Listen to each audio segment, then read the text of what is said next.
How should we project Cody Bellinger in 2024? I have no idea, so hopefully Scott does. Welcome into Fantasy Baseball today on Tuesday, October 24th. I am Frank Samfeld, joined by Scott White. Today on the show, we're moving on up to first base. We'll take a look at the top 10 first basemen from this past season and break down way too early 2024 rankings. Scott, for a few years now, it felt like there was maybe a bit of a lull at first base, not as many elite options up top as we were used to, I don't know, maybe a decade ago. But I think that might be changing. I think we might be back to a bit of a juggernaut here at first base. Yeah, the position had a resurgence of sorts in 2023, and really it was in the second half of 2023, because remember around the All-Star break, we did a redraft for the rest of the season, and we were saying, wow, first base is scarce. You need to move up all the early round first basemen for this rest of season redraft. But then after that, we had Tristan Casas and Spencer Torkelson begin to hit their stride. We had Bryce Harper gain eligibility at the position. We had Cody Bellinger gain eligibility at the position. And suddenly first base is looking very strong, which is, it's hard to say first base is the strongest position. It's hard to say what position is the strongest, honestly, because I've only ranked infielders so far. I've been working on outfielders recently, but not far enough into it yet to say how it stacks up. But across the infield positions, and even catcher, which we covered in the last podcast, it seems like there's more than enough to go around. The hard part is going to be figuring out where you can get an advantage at these positions, because it's not like you're going to get left out in the cold in any of them, except in maybe deeper leagues. And I think that makes sense, right? Based on a lot of what we said throughout this past season was that outfield was not great, right? Outfield was not a very deep position, especially in leagues where you had to start 5 of them. So that'll be interesting to see. I guess we can find out from you soon how it was ranking outfielders, but it feels like that's not a very good position. Maybe infielders are great. Starting pitchers kind of weird. But yeah, maybe, just the infield positions will, I don't know, we'll feel great about those heading into 2024. Let's take a look back at first base, and we'll run through the top 10 from this past season, starting with the top 2 who finished as top 3 overall players in Roto this season. We know Ronald Acuna was head and shoulders better than any other player, but then we get into Matt Olson, his teammate, second overall player in Roto this year. Of course, he was the number 1 first baseman. He was the 3rd overall hitter in head-to-head points leagues, turns 30 years old in March. Career year across the board, 283 batting average, 54 homers, 127 runs, 139 RBI. It sounds made up, video game like numbers. The 139 RBI led baseball by far. Pete Alonso was second with 118. Now I'm trying to figure out how he did it, Scott. He always hit the ball hard, but he took it to another level. He was just like in his own stratosphere in terms of how hard he was hitting the ball. The question is, where does he go from here? Because he did kind of overachieve the expected numbers. What are you expecting from Matt Olson? It's hard to believe he could do this again, like exactly this. No Brave had ever hit 54 home runs before. No Brave had ever driven in 139 runs before. So there was a never before seen quality to this Matt Olson season. And then you have the 127 RBI. The fact he ended up hitting 283, I think that's going to be the most surprising number of all, because for most of the season, Matt Olson's batting average hovered around 250. It was 321 in the second half. That's what got him up in the 280s. And we saw the strikeout rate drastically improve in the second half. In what year was it? His last year in Oakland. So that would have been 2021, I guess. He had a much lower strikeout rate than we'd seen from Olson before, and we thought, okay, if he's able to keep that up, then we're talking we're talking a first round caliber hitter. But the strikeout rate regressed in his first season in Atlanta, and for the first half of 2023, it was also more typical of Matt Olson's whole career. But in the second half, his strikeout rate dropped to 18.4% to go along with that 321 batting average. That's close to that 16.8% mark he had in 2021. So I guess my point is, if we're just talking about from a skills standpoint, Matt Olson didn't do anything that we hadn't seen from him before. But I just think, like, law of averages, the fact that the run and RBI accumulation was such an outlier, and leading the majors in home runs, that there just has to be some give in those areas. Braves lineup should still be great next year. Matt Olson, maybe he can maintain a sub 20% strikeout rate again. But like, those numbers just have to come down, because there's no way they can be quite that good again. That doesn't mean he won't be a stud, but will he be the number 2 overall player in fantasy again? I think the odds are pretty low. Yeah. I think most people would bet against that. And the early ADP has him as like a, first round turn kind of player, anywhere from like 11 through 14, something like that. Yeah, that's where I see him too. Yeah, which I think is fair for Matt Olson. And it's like, yes, the counting stat should come back, but think about the rest of that lineup. They're all still really young and still really awesome. So again, it should come back, but I don't know. If you're betting on anybody to put up 250 runs plus RBI, Matt Olson is probably the best bet heading into 2024. Freddie Freeman, which would still be a decline of 16 combined runs and RBI to get him down to 250. Yeah. Yeah. I mean, that just shows you how ridiculous it was. It really was.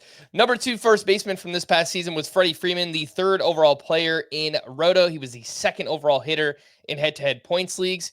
Now 34 years old, but I don't think it really matters. He just arguably had the best fantasy season of his career, batting .331. That was 3rd best in all of baseball. 29 home runs, 131 runs scored, 2nd in all of baseball, 102 RBI, 23 steals, which was a career high for Freddie Freeman, one of the most durable players in the game. He has missed, think about this, 11 games over his past 6 seasons.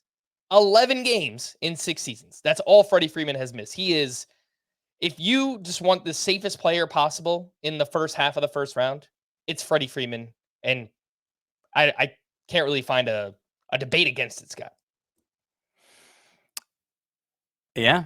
I mean, he's the safest bet for batting average in baseball still. And as much as we gushed over over Matt Olson's combined run and RBI production, Freddie Freeman's kind of got the same thing going on, batting 2nd in the Dodgers lineup. He scored 131 runs, actually 4 more than Olson. 102 RBI, which doesn't come close to 139, I guess, but it's still 102 RBI for a guy who scored 131 runs. The fact that the stolen base thing for him has now been a 2-season development. It's not just an isolated incident for Freddie Freeman. I think we can count on it being a part of his profile, at least for the near future. And yeah, he just feels incredibly safe. It's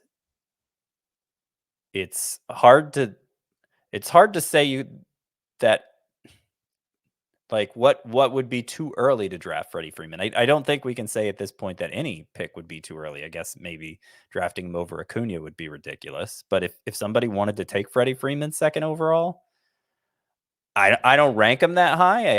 I think there are some more prolific base stealers that belong ahead of him in 5x5 scoring.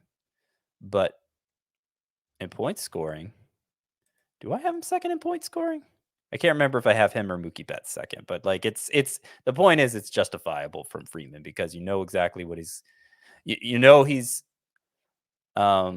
maybe the least likely first rounder to fall short of first round production. And it's what we're saying, he was the 3rd best hitter in Roto this past year. I think he was 2nd best. Or maybe was he 3rd best also? I think he was 3rd best in back-to-back years. I think Goldschmidt was 2nd best last year behind Aaron Judge. Yeah. just so incredibly safe. I agree with you. I think in roto leagues, I probably would want to take one of Acuna, Julio, Rodriguez, and Bobby Witt up at the top three. I've kind of made my case against Corbin Carroll. We'll see where I fall, once the calendar turns next year. But I think as early as fourth overall, you can make that case for Freddie Freeman heading into 2024. And yeah, you could probably take him second overall in a head-to-head points league.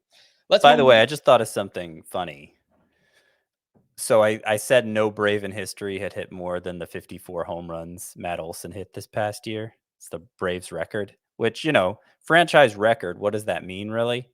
Well, the Braves are an organization that have been around, since like the 1800s, right? And they're the organization that had both Hank Aaron and Babe Ruth play for them. And yet Matt Olson is the franchise record holder, single season home runs. Granted, Babe Ruth, it was the very last year of his career, and he was basically horrible then. But technically true that he played in the Braves organization. Yeah, it's pretty crazy stuff. If you look at Hank Aaron, just like his yearly home run totals, it's more that he played for as long as he did. It's not like he ever put up that crazy, 50, 60 home run season. It's just like 40 after 40 after 40 for Hank Aaron. So, yeah, good point by you, and awesome season for Matt Olson. Number 3 first baseman was Cody Bellinger, who also has outfield eligibility. Huge bounce back season entering this year. We didn't really know what to do with Cody Bellinger. Was there anything left in the tank? His ADP was 187.8. So I think truly one of the premier league winners in fantasy baseball this past season. Finished as the 12th overall player in just 130 games, 3.8 fantasy points per game. That was third best among first basemen this season as well. Turns 29 years old next July. So he's pretty much in the prime of his career. He hit 307 with 26 homers, 95 runs, 97 RBI, 20 steals, and 881 OPS, 5-category contributor. And that's the end of my analysis, Scott. I don't know what to say about Cody Bellinger. The one thing that stands out is, okay, he lowered the strikeout rate tremendously. He got it back to a similar mark to his MVP season in 2019. Everything else, I can't figure it out. The quality of contact, by every metric that we look at, was awful. What do we say about Cody Bellinger? Yeah, you're asking if I can predict what's going to happen for Cody Bellinger next year. And he's a free agent on top of all that. So yeah, so just an added variable there. I don't think anybody can predict what comes next for Cody Bellinger. Anyone who says they can is lying. We're all just kind of guessing. I'm fairly optimistic because he has the track record he does. Well, I guess that could be a positive or a negative, but I guess because we've seen MVP caliber production from him in the past, we know he has that, and we know he has the makings of that. And because there was really no slippage in production over the course of the season, in fact, for as so-so as the StatCast metrics appear for Cody Bellinger, they did get better over the course of the year. Like they began to catch up to the actual production as opposed to the production dropping down to the StatCast numbers. But he was one of the biggest overachievers statistically. There's no way around that. And how much did playing at Wrigley Field with the way its outfield fences are, and of course the way the wind can aid home runs so often, maybe he just really felt comfortable there, and that helped him bounce back to this level of production. It's hard to say. Certainly if he ends up signing somewhere that is considered not so favorable of a place to hit, we'll have to look on him with even more skepticism. But you mentioned the strikeout rate being down. That helps his chances of contributing a batting average like he did this year. He was a 20 steal guy. So even if he falls a little short in terms of power production, he's capable of contributing in enough ways that I don't think it's going to be a total loss. But then again, you can't look past what happened to him between 2020 and 2021, where he was basically useless in fantasy. Really hard to figure out what went right for him this year, just as it was hard to figure out what went wrong for him the previous 3 years. The early indications are that these are the teams that will have interest in Cody Bellinger: the Cubs, the Giants, the Padres, and the Yankees. Obviously, the Giants with that big right field. I don't Uh-huh. think we would love that, but the Wouldn't love the Cubs, Padres either. the Cubs, Yankees would be fantastic. and the Yankees, and I don't think there would be much pressure on him either because obviously there's another MVP candidate in Aaron Judge in that lineup, and they've got a few other guys like Gleyber Torres is fine. So I don't think there would be this huge pressure on him if he wound up with the Yankees. The Padres ballpark is not great, but that's another situation where there's so many other great hitters there. I think it could help, propel him. So I don't know. The only one that really kind of stands out to me as a negative is San Francisco. So we'll see here with Cody Bellinger in the offseason. The number 4 first baseman was Pete Alonso. He finished 26 overall in Roto. He was the 3rd best first baseman in head-to-head points leagues. He turns 29 years old in December, and he wound up hitting 217 with 46 home runs, 118 RBI, and 821 OPS. And the real thing that stands out here is his BABIP plummeted 205 BABIP this past season. He did hit more fly balls than ever before. He had the lowest line drive rate of his career. So some of those things correlate to a low BABIP, but not that low. 205 is like incredibly low. He also missed some time with getting hit by a pitch on his wrist. And when he came back, he really wasn't great for a while after that. My guess is the batting average will bounce back here for Pete Alonso, and we get a pretty Pete Alonso-esque season next year as well. Yeah, I think so too. And the batting average is the only thing you can knock for him. He still hit 46 home runs. I think it's still a pretty close call between him and Matt Olson. They've kind of traded off which of the two is the preeminent slugger at first base over the past 4 years. Pete Alonso doesn't have the supporting cast Matt Olson does, and so like I'm definitely going to draft Olson ahead of Alonso. But would it surprise me if Alonso finished the year with the better batting average and or home run total? Wouldn't surprise me at all. So I don't think they should be drafted too far apart from each other.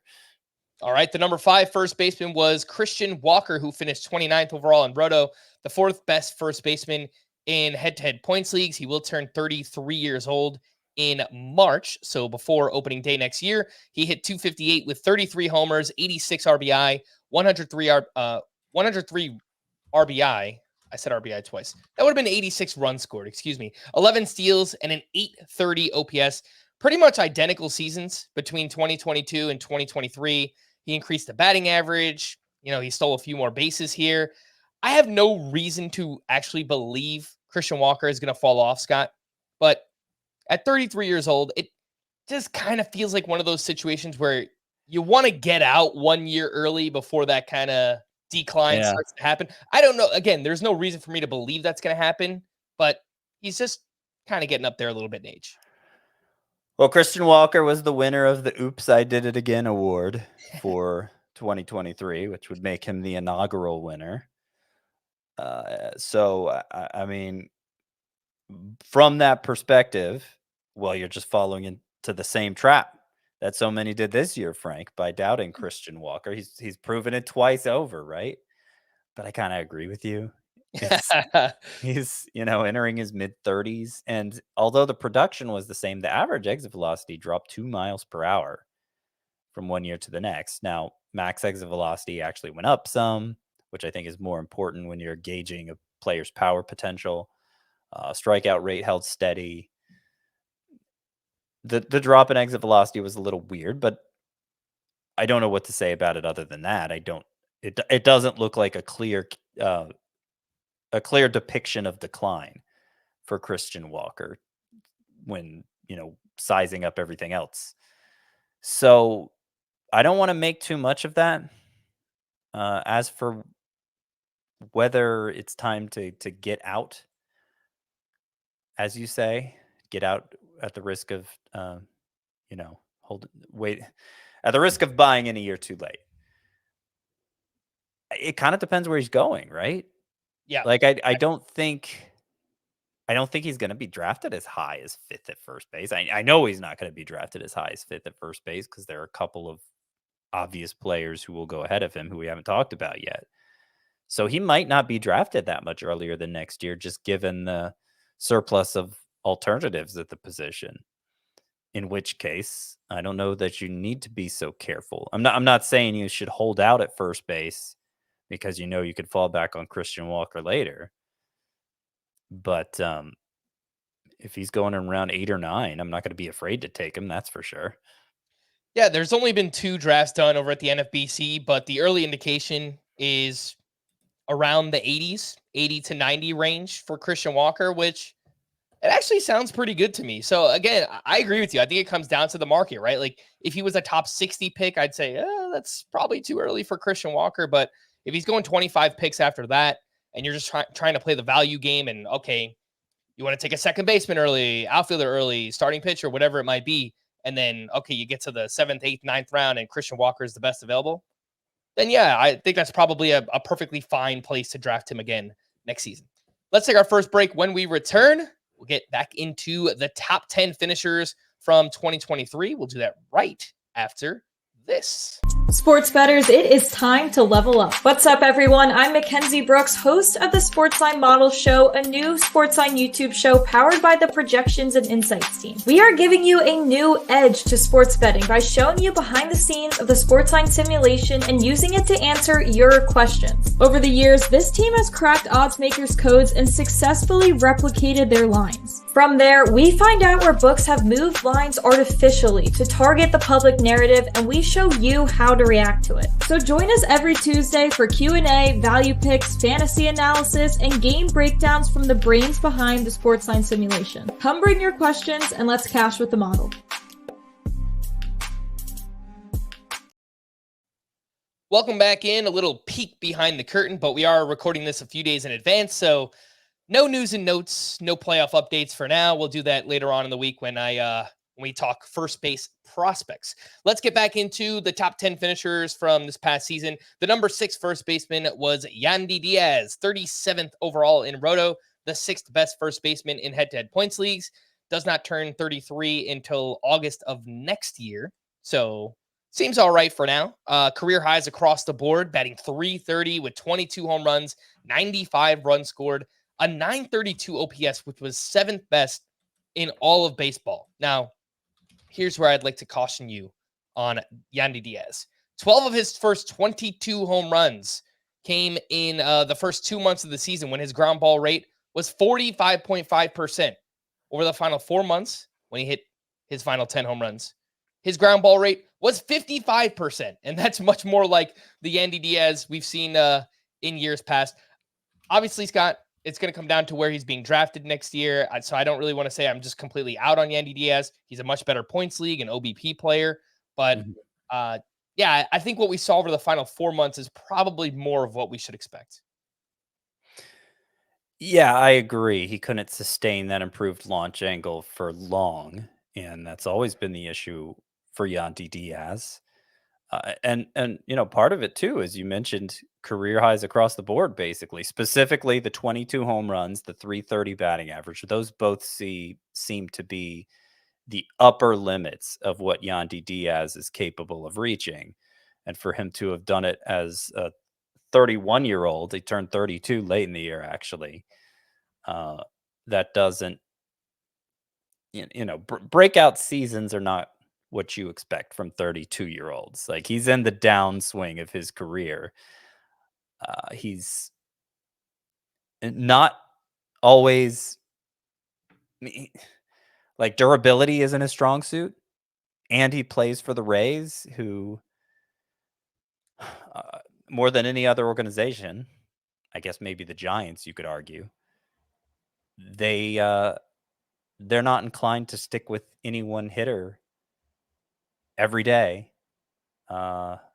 Any amount of slippage there for Yandy Diaz could bump him from the lineup sometimes. So there are playing time issues on top of everything else. And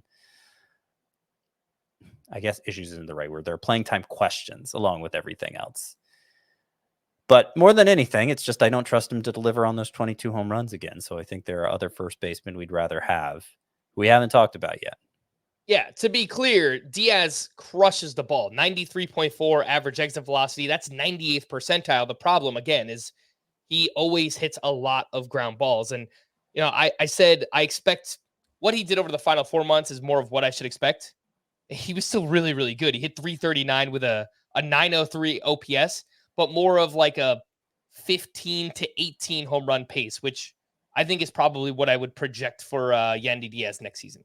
The number 7 first baseman was Paul Goldschmidt. He finished 45th overall in Roto. He was the 9th best first baseman in head-to-head points leagues. He is entering his age 36 season. He hit 268 with 25 home runs, 89 run score, 80 RBI, 11 steals, and an 810 OPS, which was his lowest since his rookie season.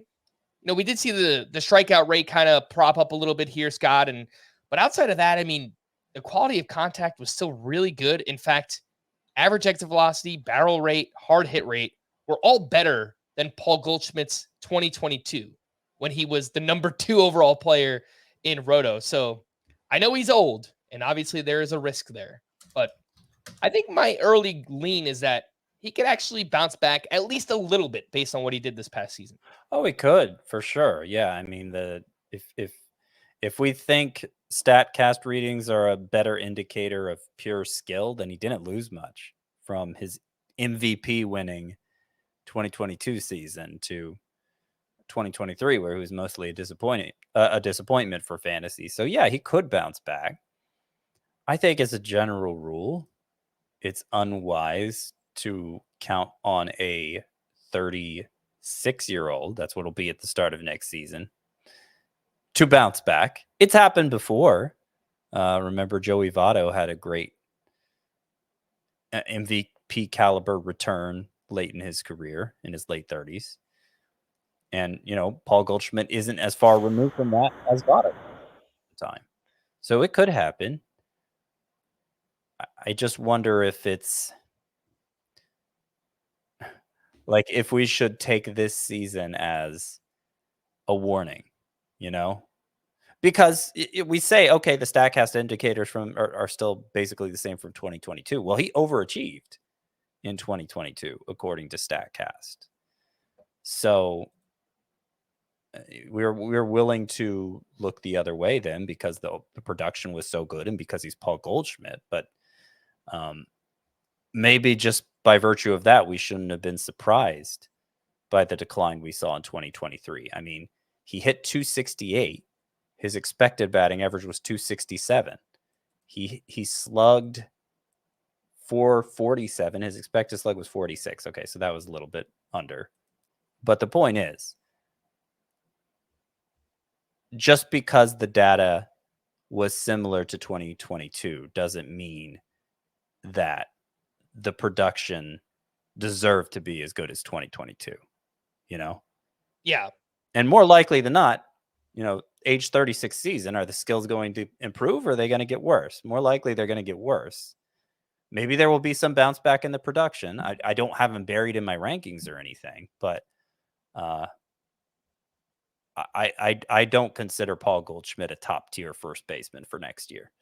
I would agree with that, but would you agree, Scott, that based on the StatCast readings from this past season, he should have had a better season? Obviously not as good as 2022, but maybe closer to 30 home runs. And the counting stats were kind of weird because obviously the Cardinals, they underachieved this year as a team, and they were kind of out of it by like August. So I don't know, maybe that kind of factored into the team's overall output as well. But I kind of feel like he should have been closer to like a 30 home run, maybe 95 run, 100 RBI kind of hitter. But I don't know. Maybe I'm just making the positive case for him.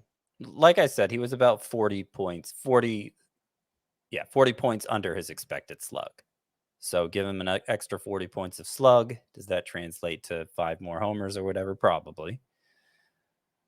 But it is interesting that the second half splits were so much worse than the first. If you buy the idea that he's on the decline, that kind of backs up that idea. Mm-hmm.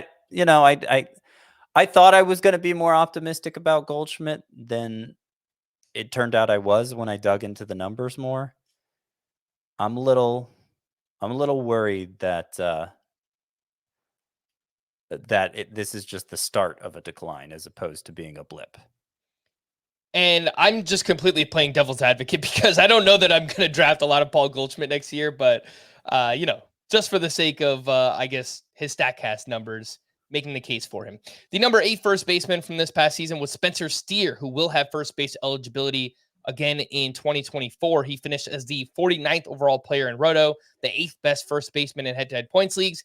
He turns 26 years old in December, so smack right there in the middle of his prime years. He hit 271 with 23 home runs, 86 RBI, 15 steals, and an 820 OPS. Very solid plate discipline across the board, 10% walk rate, 21% strikeout rate. Does not hit the ball hard at all, but he kind of does the pull side thing. 19 of his 23 home runs went to the pull side this past year. He is much better against lefties than he is against righties. I know you've kind of shared some skepticism in Spencer Steer. Again, it'll come down to like what the market says and what the ADP is. But my early lean is I kind of like the player. I like the plate discipline. I like the power and speed. And I like the lineup. I think they're all just going to kind of get better together. So I don't know. What are your thoughts on Spencer Steer? Yeah, I mean, it could go that way, but I do think there are a lot of ways things could go wrong for Spencer Steer too. I mean, the best thing he has going for him is that he's triple eligible. He's got first base, he's got third base, he's got outfield, and not many players of his stature are going to have that. He also plays in the most homer-friendly park, so that can help to mask his deficiencies, his skill deficiencies, let's say. For what it's worth, it didn't so much matter this past year. I think he actually hit more home runs on the road than at home. But in the long run, that's probably not going to be the trend. Probably he will hit more home runs at home than on the road. And as I said, that'll help make up for the low exit velocities. Maybe my biggest concern for Spencer Steer, even more than just the regression that the data says will happen, is that he plays for a team that is breaking in what looks like a lot of young studs offensively all across the infield. They had Ellie De La Cruz taking over as their shortstop. They had Noelvi Marte taking over as their third baseman. They had Matt McLean taking over as their second baseman. They got Christian Encarnacion Strand taking over as their first baseman. They are all more talented, just in terms of raw talent, I would say, than Spencer Steer. So he's been bumped out of out of the infield completely by those four. I haven't even mentioned Jonathan India. Who knows if he's going to be back next year for the Reds, but if he is, presumably they'll need to find at bats for him somewhere as well. So Spencer Steer did get a lot of time in left field later in the year after all those players were called up, but it's not like, I mean, the Reds have a lot of interesting players in the outfield too. I don't think they outclass Steer on a pure talent level the way those infielders do, but they're good enough to deserve at bats. So is it possible that Spencer Steer becomes more of a utility player who starts more often than not, but not quite every day? That seems like a possibility to me, particularly if there's any slippage in the production, like the data says there could be. So that's my biggest concern with him, and why I don't think anybody is going to draft him number 8 at first base, because we still haven't gotten to Bryce Harper or a few others who obviously deserve to go ahead of Spencer Steer. But I think I don't know. He might be even lower for me than he is for some other people.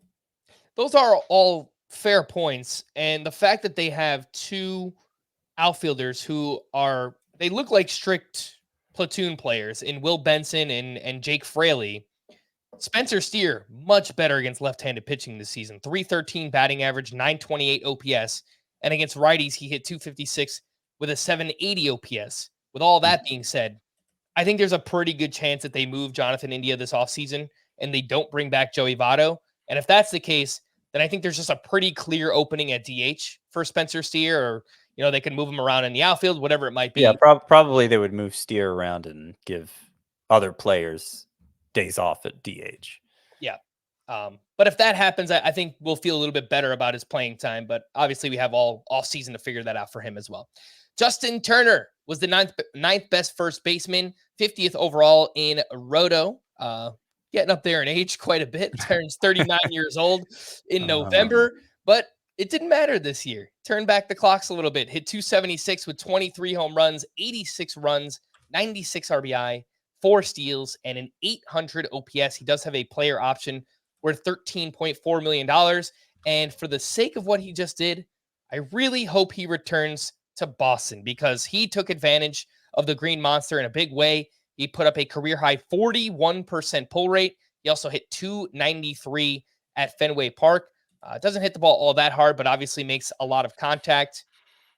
I just think, Scott, like so many people are going to, I don't know, probably fade Justin Turner. You'll be able to get him as like a corner infielder again or a utility bat, and because he's older, and that's fine. But as long as he's in Boston, I think he's still going to be pretty productive.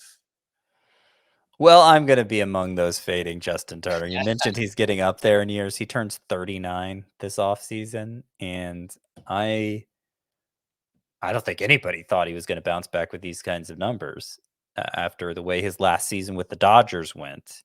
He looked like he was already sliding pretty hard into old age.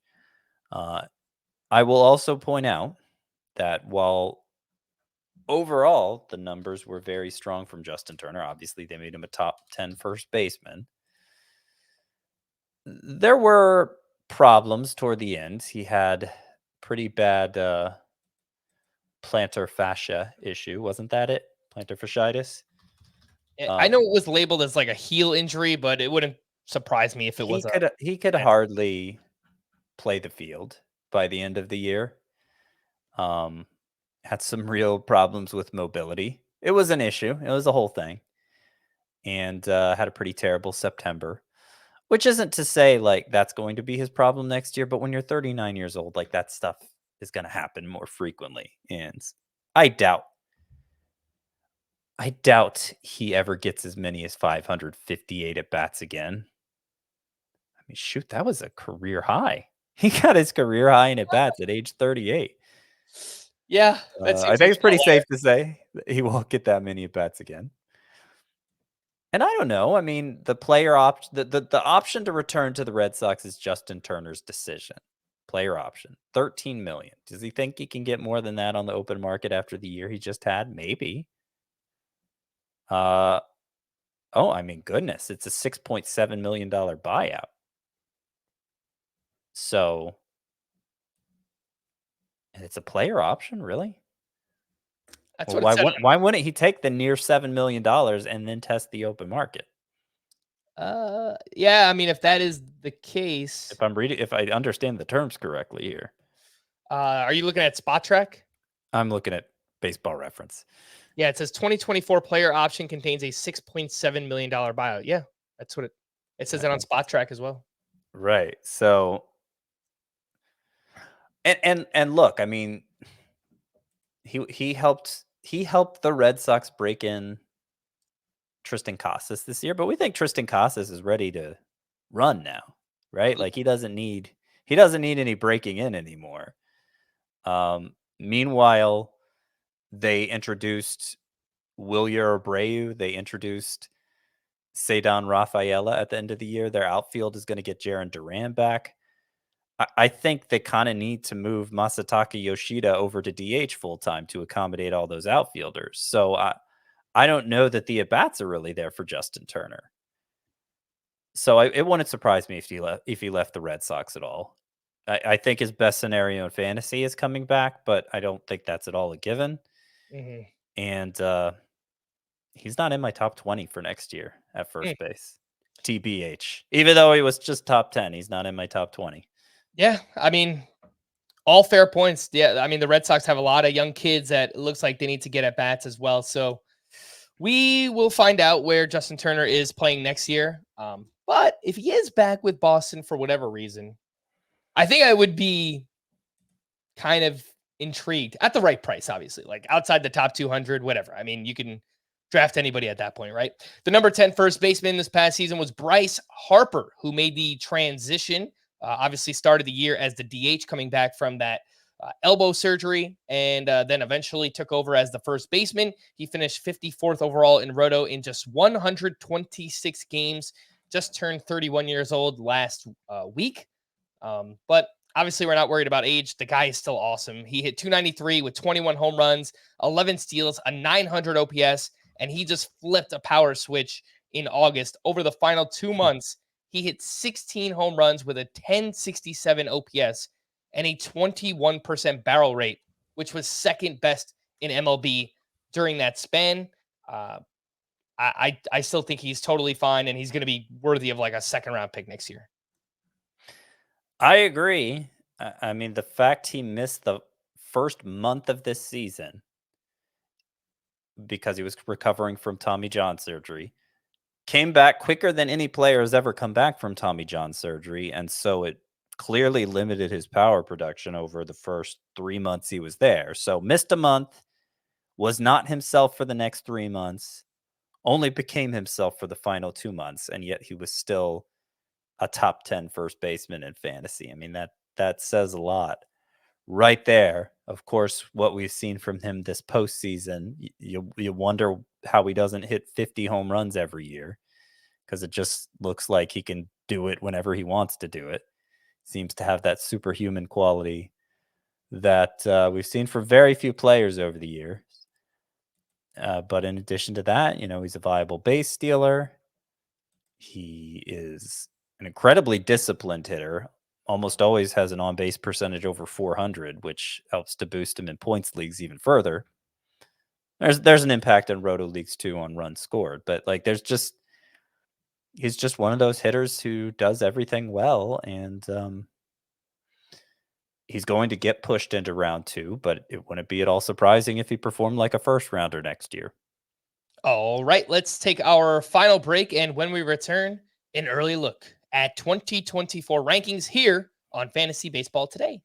We need your sports news anywhere. We've got breaking news to bring you. Then get your sports anytime you want them. Big trade news overnight to discuss. Because we know you need sports all the time. A lot of movement in the rankings this week. A legend adds to their legacy. We're bringing you that breaking news right here on HQ. CBS Sports HQ, anywhere, anytime, all the time. Never too early for 2024 rankings. Let's take a look at first base and the top 5 for next season, according to Scott White.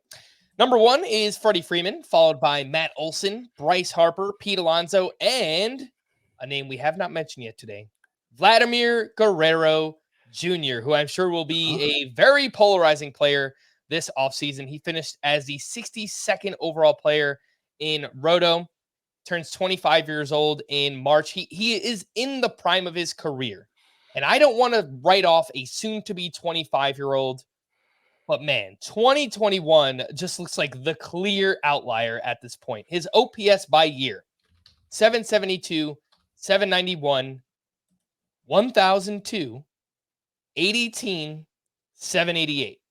One of those things is not like the other, Scott, and it turns out that was the year where he played in multiple minor league ballparks, which were extremely hitter-friendly. So again, I don't want to count out the possibility of him bouncing back and being like a top 10 to 15 player. I think that's possible, but yeah, it looks like everything is kind of working against him right now. Well, I think the biggest wrinkle to what you just laid out there is the data, right? What StatCast says he should be. He was the winner of the biggest underachiever award for 2023 was Vladimir Guerrero, because his batting average was 27 points below his expected batting average, 264 versus 291. He slugged 444 compared to 494, 50 points less than his expected slug. And if you're looking at ex-WOBA, the gap between that amazing 2021 season and 2023 was actually about the same as the gap between 2023 and 2022. Like 2022 was the lowest, and yet his production took another step back in 2023, even though the data all said he should have been much closer to a first round caliber bat, much closer to that 2022 performance when he was the best player in fantasy. He has a long career ahead of him, and the skills are obvious by all that read on the StatCast page. So to say Vladimir Guerrero is never going to have another year like that 2021 season, I think it's foolhardy. But I can't honestly sit here and say, after the way the last 2 years have gone, that that's who he'll be in 2024. I have to lean no. So it's going to be divisive. He's going to be a divisive player for this upcoming season, as you already said. From what I've observed, and I haven't studied the very few mock drafts that are out there as closely as you have, but from just by taking the pulse of people who are really into fantasy baseball, I think that's going to be the stock opinion for next year. That, yeah, we think Vladimir Guerrero is really talented, but he's burned us twice in a row and burned us especially badly this past year. So I don't want to be too invested in him. I mean, 3.03 points per game from Vladimir Guerrero. Spencer Steer was 2.99. I mean, he was a lot closer to the Spencer Steers and Alec Boehm was 2.92. He was much closer to those guys in terms of per game production, Vladimir Guerrero, this past year than he was to, the high end types like Cody Bellinger or certainly Matt Olson or Freddie Freeman. So like he really let us down. And I think people are fearful of making a big investment in him again. So at what point, I mean, I'm ranking him 5th here, obviously. Freddie Freeman, Matt Olson, they're first rounders, or at least borderline first rounders in Olson's case. Harper, 2nd round. Pete Alonso, I'm saying, is 2nd round. So when would I actually take Vladimir Guerrero? When would you take Vladimir Guerrero? Round 3? Probably somebody's going to take him there. And they may get a huge value. He didn't perform quite like a 3rd rounder this past year, for what it's worth. So it's possible that could still be a bad use of a 3rd round pick. But how far are you willing to let him drop? I can't imagine it being much further than that. Yeah, it's a great question. And again, we're working off a very small sample size so far of average draft position data from NFBC, but the early indicators 29.5 for Vlad Jr., which puts him right in the middle of the 3rd round. So, yeah, that's my leaning, and I don't know exactly who's going to be drafted around him. I think Marcus Simeon's going to go in that same range. Probably Bo Bichette, his teammate. They both underwhelmed this past year. He'll probably go about in that same range. I mean, I have him ranked ahead of Cody Bellinger, but I think it's an honest question. Would you rather have Vladimir Guerrero or Cody Bellinger next year? He'll probably go in that same range. It's a tough one. Yeah, it's so fun to look at this early ADP. I mean, look, things are going to change drastically. I understand that, but just to give you an example, Cody Bellinger is going almost 30 picks later on average than Vlad Jr. And you know who's going at the same exact spot? Royce Lewis, the same spot as Vlad Jr., which, man, people love them some Royce Lewis. Yeah. But, yeah. oh, man, We'll talk about that at 3rd base. Yes, it's crazy. I was convinced to move him up some from my initial inclination, Royce Lewis. But I still don't have him as high as some people seem to. 3rd round for him seems very, very optimistic. Yes. By the way, there's really no argument. Olson finished ahead of Freddie Freeman this year, but there's really no argument for drafting Olson ahead of Freeman next year, right? It'd be hard to make it. Yeah, I wouldn't make that argument. Again, it's like Freddie Freeman is just so safe. And for me, and I think there's a lot of people who think this way when they draft, is the early rounds, they really just don't want to lose their draft. And I'm not saying Matt Olson is going to do that, but there is no one safer than Freddie Freeman. So if you just want that safety, I think he's absolutely like a top 5 to 7 pick, regardless of format this year. 6 through 10 in your early first base ranks, you have Cody Bellinger, followed by Paul Goldschmidt, Christian Walker. Here's a fun one. Tristan Casas, 9th. And then Yandy Diaz at number 10. Tristan Casas, by the way, turns 24 years old in January. He hit 263 with 24 home runs and 856 OPS. And that is despite getting off to a pretty slow start. If you look at what he did over the final 4 months of the season, Tristan Casas hit 299 with 18 home runs and a 953 OPS. He absolutely crushes the ball. So some people might hear this guy and say, whoa, top 10, Tristan Casas. But I think he's absolutely deserving of it.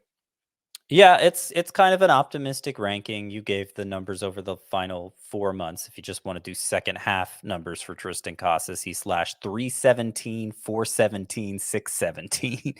He was basically who we dreamed Vinny Pasquantino would be this year. He did lose at bats to left-handed pitchers, but the exposure to them increased as the year went on. And I think it's a slam dunk. He'll be an everyday player for the Red Sox next year. So I'm ranking him 9th, and I think he's going to be the next great player at the position. I mean, come this time next year, we might be talking about Tristan Casas as a round 2 pick. I think that's within his skill set. Just looking at the plate discipline and the quality of contact, you know who he looks a lot like? Matt Olson. That's exactly who he looks like, right? Okay. I've made Freddie Freeman comparisons to him in the past. I think the strikeout rate is a little bit too high, right? The 25% strikeout rate, but that was kind of like a prime Matt Olson. I think Casas could hit for a little bit better, 250, 260.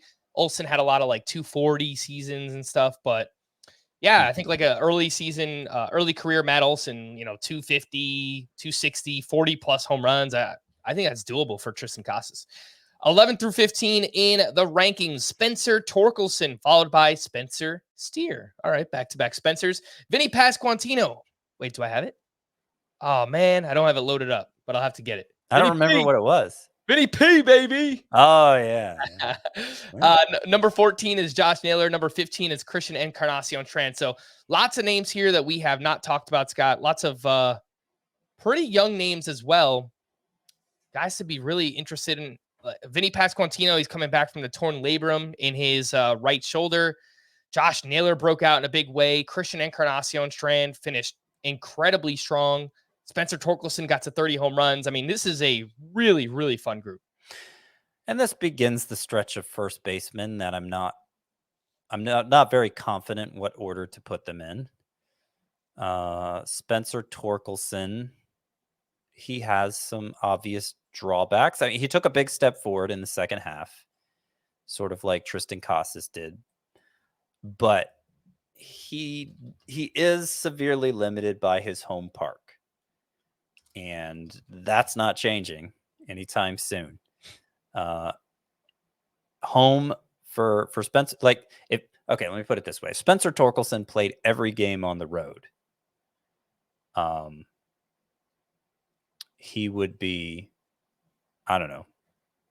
He would probably rank ahead of Christian Walker. I think his upside is limited to being basically Christian Walker with his home park. He hit 11 home runs at home versus 20 on the road, just to sum it up in one stat. So I think that limits I think that limits Spencer Torkelson's upside to being Christian Walker, when if he played most anywhere else, maybe he'd have the upside of like a Pete Alonso. I think that home park's going to rob him of as many as 10 home runs a year. But he showed he is powerful enough to still be an impact fantasy performer there. In the second half, he had 19 home runs. So, that's just in 2.5 months' time. He really did seem to take a step forward and show the upside that made him the first overall pick in 2020. But there are only such heights he can achieve playing half his games at Comerica Park. Who else do we want to talk about here? Vinny Pasquantino, obviously, he's coming back from the shoulder. Sometimes I worry, not every shoulder injury is created the same, but I worry sometimes coming back from the shoulder injury that it could sap him of some of the power, and he already has a pretty bad home ballpark in Kansas City as well. So, yeah, I don't know, a little bit skeptical on, I guess, Vinny P. Yeah, I wasn't sure how exactly to account for all that either, because torn labrum, we in the shoulder, we've seen players come back from that with no issue at all, but that is a difficult joint to rehabilitate because it has such a wide range of motion that surgeries on it are never straightforward as on the elbow, for instance. And it seemed like it maybe cost Fernando Tatis some power coming back from that. But I keep coming back to what Vinny Pasquantino was doing early in the year. Through May 10th, he was slashing 298, 383, 539, had more walks than strikeouts, and was basically everything we hoped he'd be. The numbers didn't end up there, but and we don't know exactly when the shoulder problem started for him, but we know it wasn't classified as a torn labrum at first. It was defined as something more vague, and he was kind of in and out of the lineup for a while. And then he got shut down with this. So I think that brought his numbers down, in that what we saw through May 10th was really the true Pasquantino. And so I'm hoping he'll bounce back to that. Clearly, I'm not totally sure he will, which is why I rank him as low as 13th. But I'm ranking him ahead of Josh Naylor, and I mean, it's a close call probably between him and Josh Naylor. I'm ranking him ahead of Josh Naylor because I think the upside is higher. But if somebody wanted to go with Naylor over Pasquantino, I think that would be fine. Yeah, and the two names we haven't really talked much about in this group are Josh Naylor and Encarnacion Strand. I really like Josh Naylor, man. He makes a ton of contact. He raised his launch angle this year. His max exit velocity is really impressive. He hit very well against left-handed pitching. And then Encarnacion Strand, I mean, this is someone we were clamoring for all season. And when he got called up, a little bit of a slow start. His final 24 games, he hit 333 with 9 homers, a 1055 OPS. I think the plate discipline needs some work, Scott. I mean, 29% strikeout rate. I don't love that for Encarnacion Strand, but I'm very interested in both of those names. Yeah, and so I do think there is quite a difference between the points league rankings and the 5x5 rankings. We're talking about 5x5 rankings now, roto rankings now, where I have Encarnacion Strand 15th because of the impact he could make in the home run category, especially given what he showed in September. But he's 18th. He's behind guys like Nate Lowe and Alec Boehm and Rhys Hoskins and points leagues because of that poor plate discipline. I think it's going to hold him back in that format. Vinny Pasquantino's plate discipline is so good that I actually have him ahead of Spencer Torkelson in points leagues. But I think that's debatable. Yeah, Naylor, I don't know what kind of... So I only have one spot behind Pasquantino here. I'm one spot ahead of Christian Encarnacion Strand.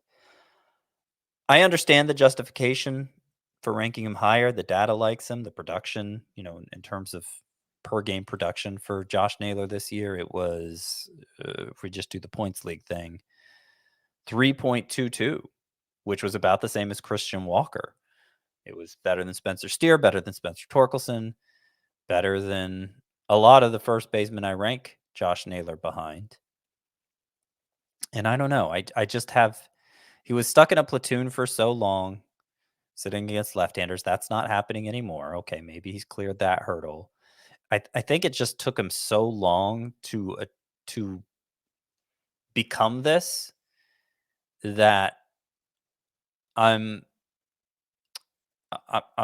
just kind of have this instinct that tells me, okay, you can't really be sure he is this, because we've seen so many versions of Josh Naylor that were less than this, So I'm just a little bit hesitant to buy into it completely. But I understand the enthusiasm for him. And not a perfect player either. He's kind of been injury prone. He's yet to play more than 122 games in a season. So that's a potential drawback to Josh Naylor as well. The final 5 here, rounding out the top 20 first baseman for next year. Rhys Hoskins at 16, followed by Ryan Mountcastle, Nate Lowe, Alec Boehm, and Isaac Paredes. Just going to come out and say it, Scott. Not nearly as exciting as the previous group here, and I guess potentially a tier break after that top 15. Rhys Yeah. Hoskins missed the season with a torn ACL. He turns 31 years old in March. He's a free agent this offseason. We don't really know where he's going to play, but he's been pretty consistent. I think we pretty much know who Rhys Hoskins is. Yeah. Yeah, I think so. Obviously, coming back from a pretty serious injury, and we don't know if he's going to be back with the Phillies, if he's going to go somewhere else. There is this like catastrophic outcome for Hoskins, I think, where okay, he's a really bad defender at first base, and he bats right-handed at a position where most teams want a left-handed batter because left-handed batter usually a left-handed thrower. And their left-handed throwers can't play many places. First base is one of the few places they could play. So it's always a tough hurdle for right-handed sluggers who can only play first base. That's always a tough hurdle to clear to get them in the majors. And so the fact Hoskins is a liability defensively, like he needs to be a stud hitter to justify him in an everyday role. I mean, you look at his WAR by year, not very good.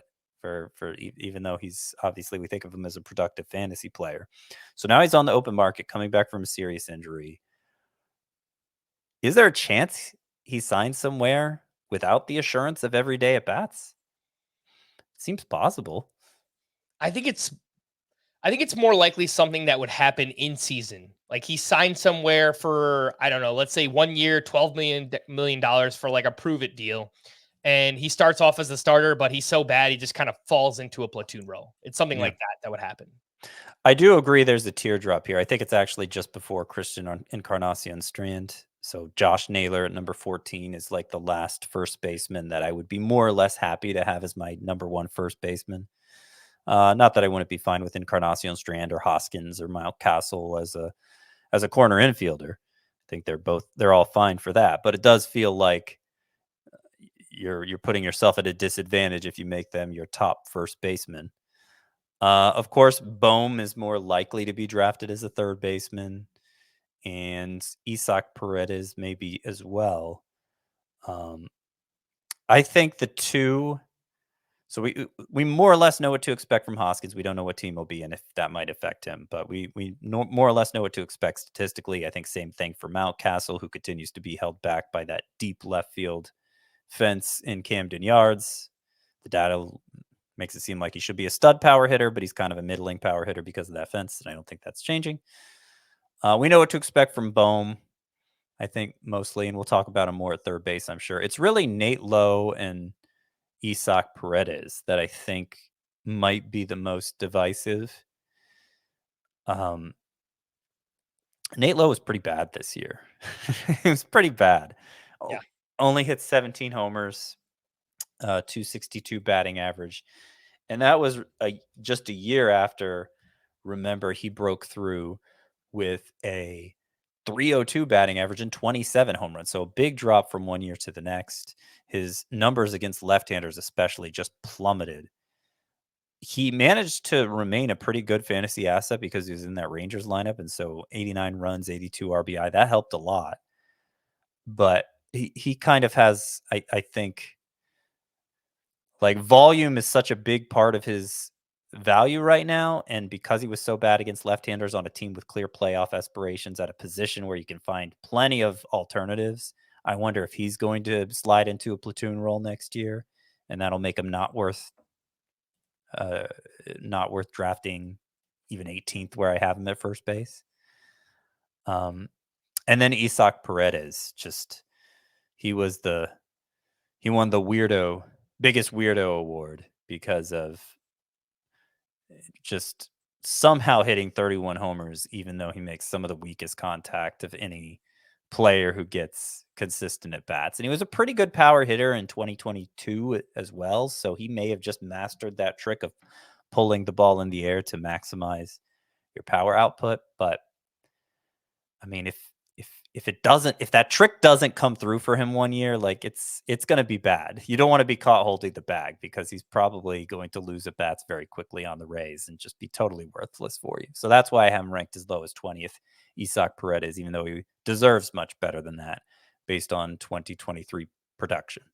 Yeah, I think that makes sense for both of those names, Nate Lowe and Isaac Paredes. I think that there's enough interesting names like just ahead of this group where I'm probably not going to dip into that. And obviously have to do a little bit more research. Maybe there's even some names after this group that I find more interesting as well. But I just Justin Turner. You want Justin Turner over him? Depends on the team, Scott. He's next. He's next. Yeah. Actually, technically, Salvador Perez is next, but you're obviously drafting him to catch. Yes, 100%. All right, we're going to wrap there for Scott. I am Frank. Thanks as always for tuning in to Fantasy Baseball today. Please make sure to follow and leave a 5-star rating on Apple or Spotify, and we will be back again on Thursday. Bye-bye.